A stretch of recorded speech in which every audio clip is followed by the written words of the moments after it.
would be mobbed with photographers, pedestrians, people that just sort of randomly stumbled upon it, all looking in the direction of New Jersey, to the west. On 2 days each year, the sun lines up exactly with Manhattan's arrow-straight east-west cross streets. The result is a sunset that every photographer dreams of. New Yorkers call this Manhattanhenge. So from this spot, you just look straight west, past Times Square. The sun sets right between these buildings, framed perfectly. You get a gorgeous view of the sun right there, kissing the grid as it sets. Manhattanhenge is named in honor of Stonehenge, a 4,000-year-old stone circle in England. The stones are arranged so on certain days of the year they align with the sunrise. A similar effect can be seen in Manhattan's perfectly perpendicular street grid.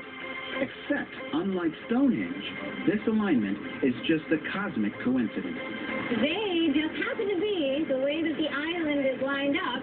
That's right around Memorial Day and right around the All-Star break for baseball.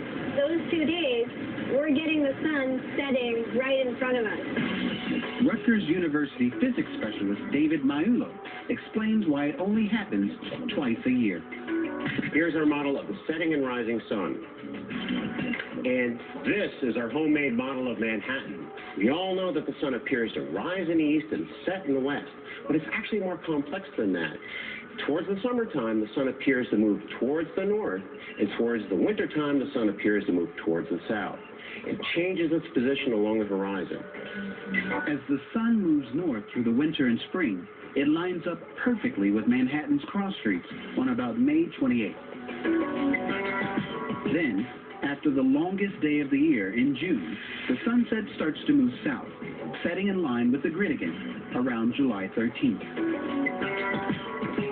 Twice a year, the setting and rising sun goes right down those east-west streets, and that leads to a beautiful effect we call Manhattanhenge.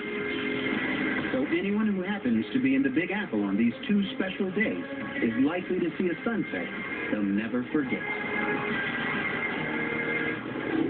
Next, a very fishy flash flood. Eels in the gutter. When I got here, there was actually eels swimming in the gutter. And the